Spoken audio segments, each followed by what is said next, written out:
Bulok ng Puso ni Isa Wan. Ang payapa ng paligid. Nagkalat sa madilim na kalangitan ang mga bituing nagpapaligsa sa ningning na taglay ng bawat isa. Maririnig sa di kalayuan ang mabining hampas ng alon sa dalampasigan. Ang sarap sa pakiramdam. Nakagagaan ng loob ang pagyakap ng malamig na hangin sa kanyang katawan. Tila tinatangay ang kanyang kaluluwa at nililipad sa payapa at napakagandang lugar. Lugar na hindi nananaising lisanin ng sinuman. Lugar na pawang magaganda at kasiyahan lamang. Walang sakit, walang bigati, walang sigalot at puro pagmamahalan lang. Tulad ng sa isang payapang langit. Hindi pa ba tayo aalis? Lumalalim na ang gabi, Tricia. Nilingon niya ang pinagmulan ng tinig. Hindi niya maiwasang mapait na umiti habang pinagmamasdan ng paglapit ng lalaki. Sa mga kamay nito ay hawak ang balabal na binalikan sa sasakyan. Ay, saglit na lang, Ed. Tugon niya sa pawas na tinig. Nang makalapit si Ed sa kanya, yumuko ito para isabit sa batok niya ang balabal na hawak. Iniikot sa kanyang liig, sapat para maibsan ang panlalamig na maaari niyang maramdaman mamaya. At saka nila hinarap ang madilim na karagatan. 3 taon na, Trish. Pakawalan mo na sana ang puso mo. Patawarin mo na rin sana sarili mo. Naikuyom niya ang mga kamay at mariin siyang napapikit. Gusto niyang huwagindahin ang kirot sa kanyang dibdib. Pero paano nga ba niya pipigilan ng sarili na huwag makaramdam ng sakit? 3 taon. Ganon katagal na ang panahong lumipas, pero hindi niya alam kung paano paghihilumin ang sariling sugat. Paano niya mapapatawad ang sarili sa kasalanang naging sanhi ng kamatayan ng lalaking minamahal. Abril 9 ng taong 2019 sa 8 ng gabi. Nahuli niya may kahalikan ng kasintahan. Kinumpronta niya ang dalawa na nauwi sa away. Iniwan nito ang babaeng kahalikan at inihatid siya sa pag-uwi para magpaliwanag. Pero ano pa ba ang dapat itong ipaliwanag? Nahuli niya ang dalawa sa akto, kaya hawag siya nitong pagsisinungalingan. Nauwi sa init na pagtatalo ang usapan nilang magkasintahan. Alam naman niya ang kakulangan niya bilang isang babaeng hindi perpekto ang kaanyuan. Ipinanganak siyang hindi normal. Mali siya mabahay at alam niyang hindi siya maipagmamalaki ng kahit na sino. Pero sapat ba yun para gaguhin siya nito? Sana nakipaghiwalay na lang ito sa kanya kaysa sa pinili nitong lokohin siya. Kaya naman niya itong palayain kung sinabi nilang nitong may nahanap na itong iba. Pero bakit mas pinili nitong saktan siya? Sa sobrang galit, hinampas niya ng hinampas ang braso nito. Hindi niya naisip na madilim silang lagusan. Na ito ang may hawak ng manubela. Mas nanaisa sa kanya ang galit at hindi na niya naisip ang kaligtasan nila. Paglabas ng sasakyan nila sa tunnel, nakasisilaw na liwanag mula sa paparating sasakyan ang umulog sa paningin nila. Dahilan para mawalan ng kontrol sa manibela ang kasintahan na siyang ikinadisgrasya nila. Dead on arrival lang natanggap yung balita nang magkamalay siya. Kasalanan niya. At matagal na niyang pinagsisisihan ang kasalanan yun.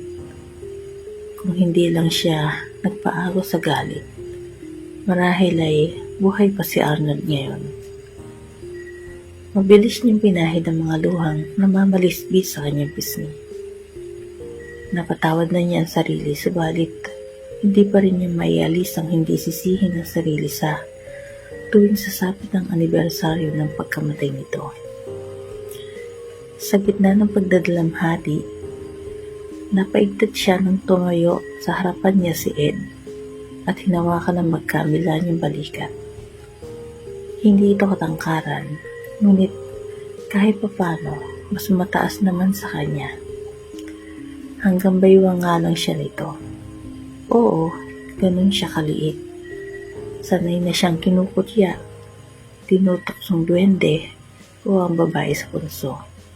Masakit, pero nasanay na siya sa sakit na hatid ng mapanghusgang tao.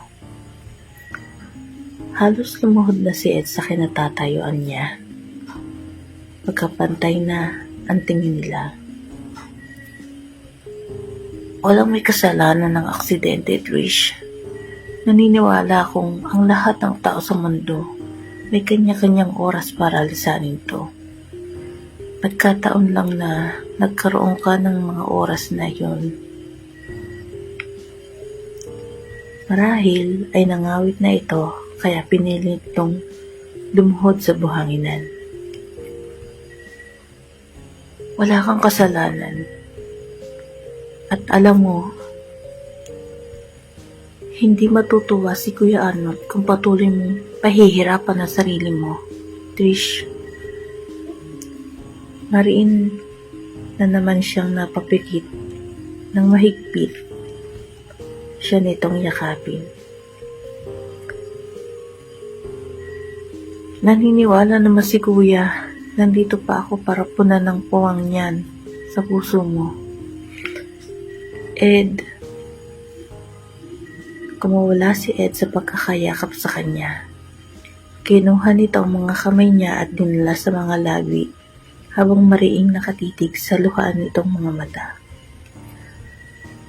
Alam mo naman kung anong nararamdaman ko para sa'yo, di ba? Hindi pa kayo ni Kuya. Mahal na kita. Mga bata pa lang tayo. Gusto na kita.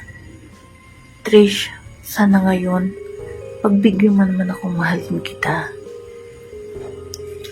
Pagsusumamo nitong pakiusap sa kanya. Si Ed, mahal siya. Si Ed na walang ginawa kundi ang asarin siya. Si Ed na walang ibang ginawa kundi laitin siya. Ngayon sasabihin nitong mahal siya. Sabi mo, unalaw ako. Sinabi ko yun. Hindi para tumanggap sa sarili kong humahanga ako sa iyo. Sabi mo, pangit ako. Oo, kasi naiinis akong kay Kuya ka may gusto. Ed, kinagkago mo ba ako? Sunod-sunod ang pagiling. Siguro, naging gago nga ako. Inaasar kita. Nilalait. Pero Trish, gago ako. Pero hindi ko magagawang gaguhin ka. Kung gusto mo, bukas na bukas, pakakasalan na kita. Para wala nang bawian, di ba? Bigla nitong binitawan ng kaliwa niyang kamay at tumukot sa bulsa ng suot nitong pantalon. Mula roon ay inilabas nito ang isang itim na kahita at nang buksan niyo ni Ed, kumikinang na maliit na diamanteng nakapalibot sa pilak ng singsing. Nandilat ang mga matiyang nagpasalit-salit ang tingin sa hawak nito at sa mukha nitong namamasa na rin sa luha. Iyong kaninang bigat ng nararamdaman niya dahil sa abala sa kapatid nito, nawala na. Naninikip pa rin ang dibdib niya, subalit hindi sa sakit, kundi dahil sa pakiramdam niya, nag-uumapaw yun sa saya. Mahal niya si Ed. Mahal siya ng lalaking matagal niyang ikinupubliso sulok ng puso niya. Sa pag-aakalang wala namang pag-asa ang nararamdaman niya para sa binata. Mahal siya ni Ed At ng mga oras na yon, pinalitan nito ang malungkot na alaala ng lugar kung saan naganap ang tahedya ng isang masayang alaala.